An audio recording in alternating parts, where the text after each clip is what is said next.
Hey guys, I'm back. Um, and today, after we do a little breathing and a little grounding, because I do want you to be doing that every day, so I should be leading by example, right? Um, we're going to talk a little bit more about the practice of cultivating the witness, okay, which we talked about yesterday in terms of thoughts. I'm going to give you some more thoughts about how to do that, some more ideas, some more concrete ideas. Um, but before we get to that, let's go ahead and breathe. So let's take a breath, and I will try not to make any scary faces. Okay. Um, so let's start by taking three nice deep breaths, and let's try to make a slow exhale if we can, like I was suggesting yesterday. Okay? All right, here we go.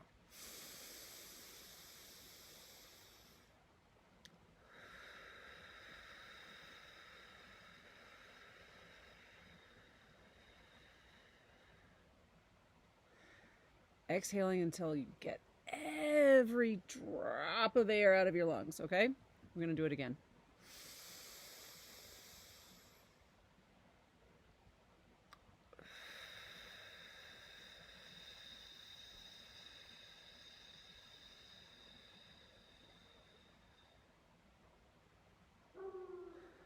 Third one.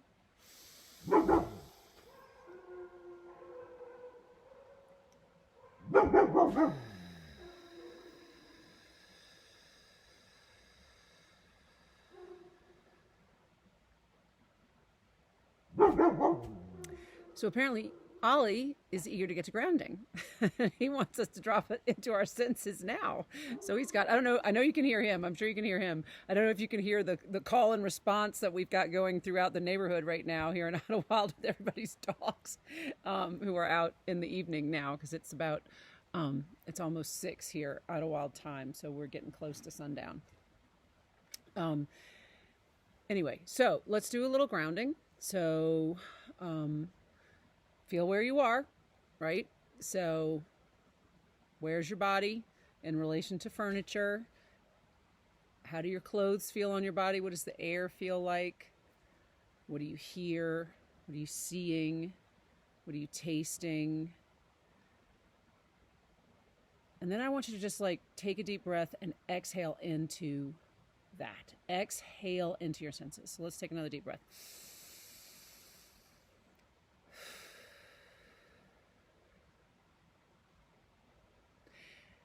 And I just thought of this. This is a sort of a fun, different one. Another way to do this is to take a deep breath and then imagine that breath as you're breathing it in. You're breathing that air into not just in your lungs and your stomach, but you're breathing that air into every cell of your body. So it's coming in, it's going up to the top of your head, it's going down your neck, it's going down your body, through your trunk, your hips, your legs, down your calves to your ankles and out your toes, through your shoulders, down your arms, past your elbow, and out your fingers. And you can even imagine as you're breathing in that if there's any sort of negative smoke, if there's anything that's in there that you want to get rid of, you can imagine the clean air that you're breathing in flushing those things out. You can even see maybe smoke coming out of your fingertips or your toes. Okay, so we're going to do one breath. I want you to imagine filling yourself with beautiful, even with beautiful light or something like that. And then as you exhale, having that push it out through your fingers and your toes. But when you breathe in through your whole body so that every part of your body gets, every cell gets some of the good stuff that you're breathing in. Okay? So let's do that while the dogs are singing to us. Okay, ready? Go.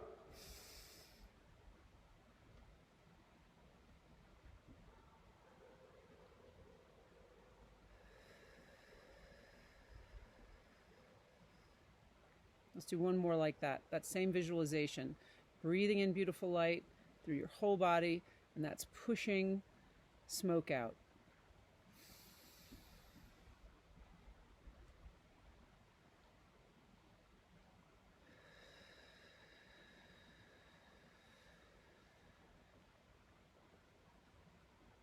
Okay.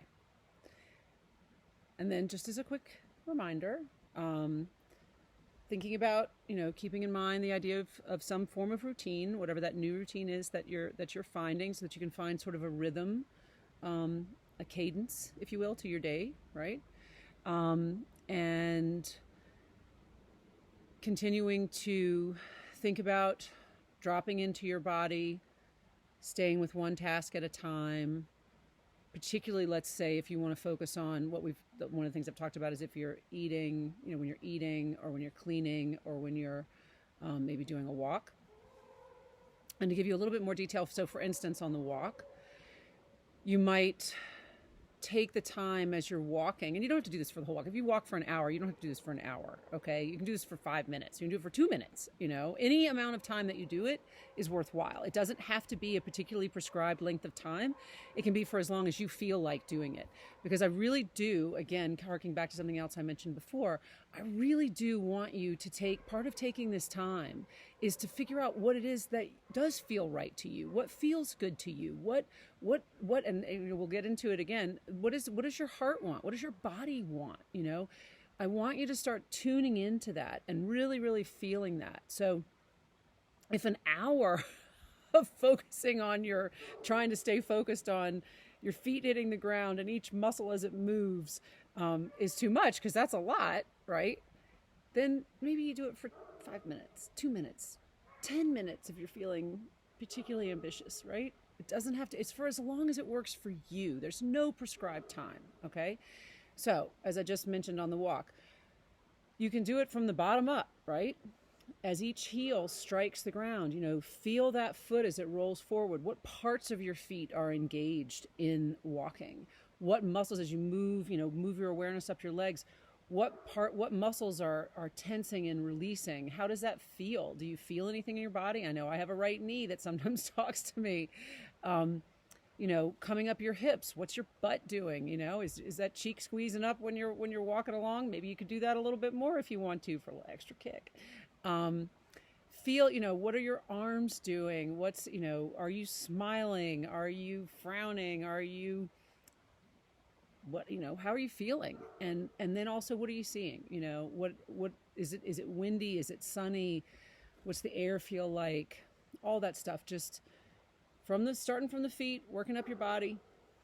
How are you in motion? How are you in space? And then from there, what's around you? What are you seeing? And just stay with that for as long as that feels good and comfortable to you. And maybe it won't feel great at first. Maybe it'll just be weird.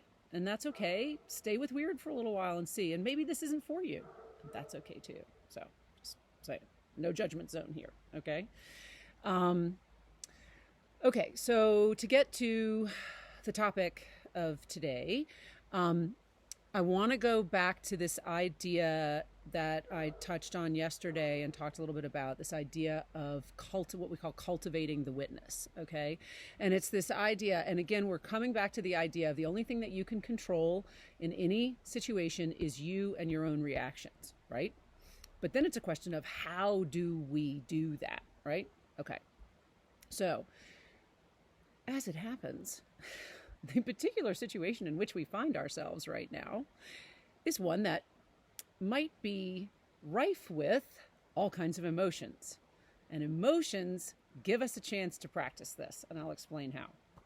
So let's just suggest that it's possible that in your current day now, with all the changes going on and everything, that you're feeling some frustration, you're feeling some anger, some fear, some sadness is possible. And I don't want to discount the idea that there is also joy and happiness and contentment. I'm sure some grammarian will get me on that, which is fine. I love to be corrected. There's a whole range of emotions, right? Now, the emotions that are often sort of easiest for us to identify are some of what we normally think of as the negative emotions, right? Like frustration, anger, sadness, grief. And all of those are certainly around right now, right? And maybe some depression, some blues, certainly part of it too. What I want you to do, and what this opportunity that we have right now allows us to do, right, is because there's all this stuff being stirred up in us right now. That gives us a chance to practice the difference between reacting and responding, okay? So you could talk about reacting and responding to a stimulus, right? Now, one stimulus might be like take a pin and poke yourself in the hand, right? That you're going to react. Ouch, that hurts, right? Now, if somebody else is the person that poked you in the hand, you're going to say, ouch, don't do that. That was terrible, right? That's reacting, right, in a way. But the other option is to respond, right? To get poked in the hand and to say, ow, okay, that didn't feel great. I'm sorry. What was the purpose of poking my hand? Oh, you were trying to make a point. Oh, okay. Sorry, just kidding. But that's the idea, right? There's the difference between having a knee-jerk reaction to something and responding to something. And the big difference between those two things is the space, right? It's when you react to something, it's an immediate thing, right? When you respond to something, generally you sit back, you take a breath, right? And you think, you engage for just even a second, right? A pause, a beat, before you say something or do something, right? It's in that space, in that beat of time, that you have the opportunity to choose how you respond and to also begin to witness yourself responding to different things, right? So let's say something happens during your day that makes you angry. And you could just start yelling, right? You could just go off. Or you could sit back and think, all right, what's going on here? Why is this affecting me so much? Why do I need to, why do I want to pop off right now? And instead of popping off, and you may get really tense, and that's okay. But instead of starting to yell or, doing something, firing off that nasty text, right? Take a minute and you think about it for a second and you think, oh, wait, where is this other person? Let's say it's another person who's gotten you mad. Where is this other person coming from? Why are they doing that? Maybe they're reacting out of fear in some way.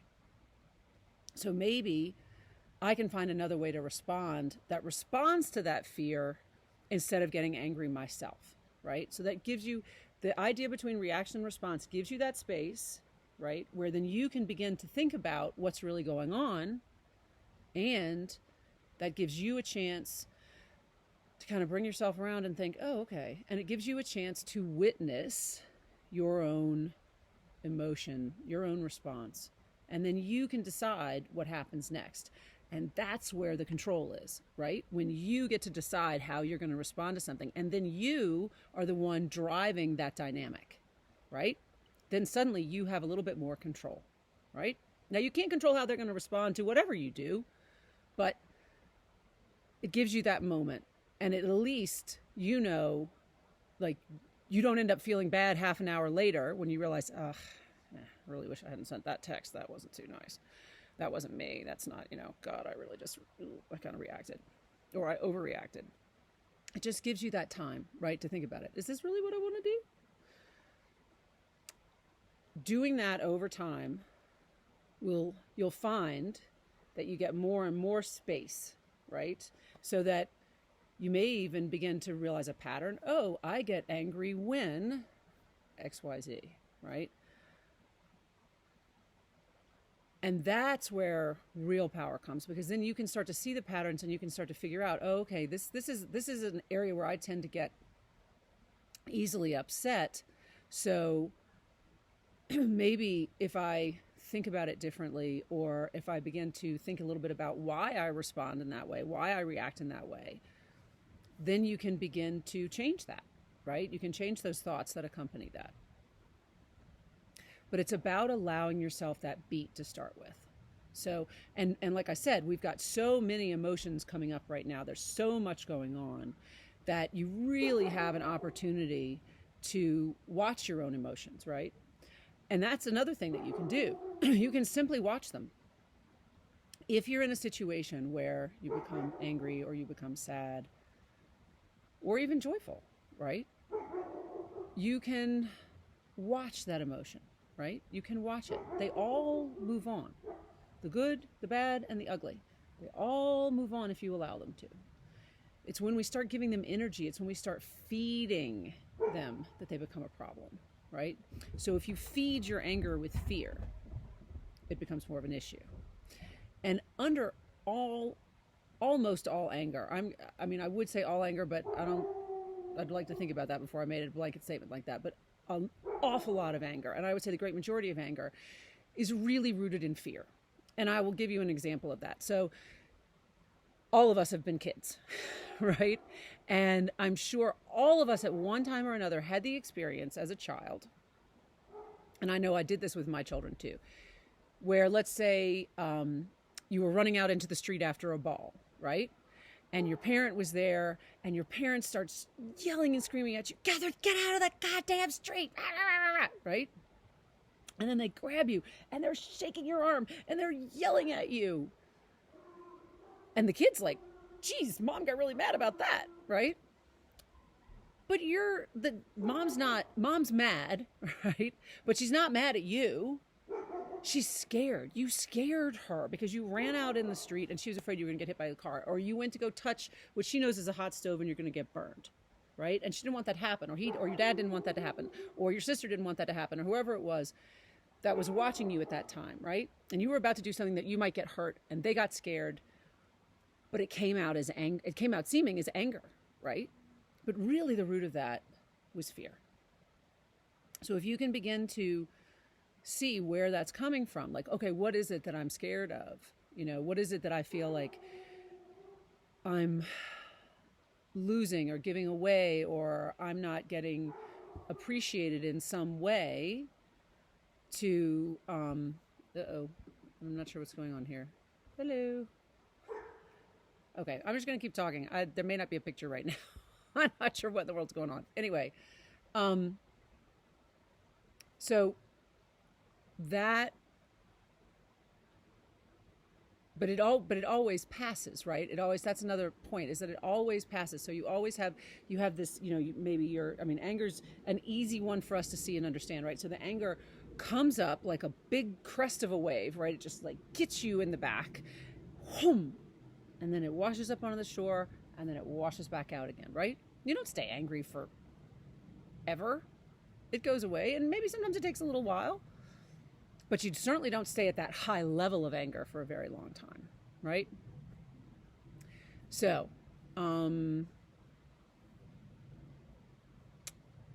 just to recap, I want you to start thinking about, as you're experiencing strong emotions, whether they be ones we typically label as good or bad, or difficult or blissful, I want you to begin to watch them as much as possible and to practice, if you can, responding instead of reacting, to try to hold yourself back, that when you start to have that immediate knee-jerk reaction to something, that instead you pull back and you think, okay, how do I want to respond to this? What's going to be the best response to this, right? And there can be a lot of factors to consider, obviously, but that willingness to look at responding instead of reacting will give you the space so that you can begin to witness your feelings and see what's actually going on.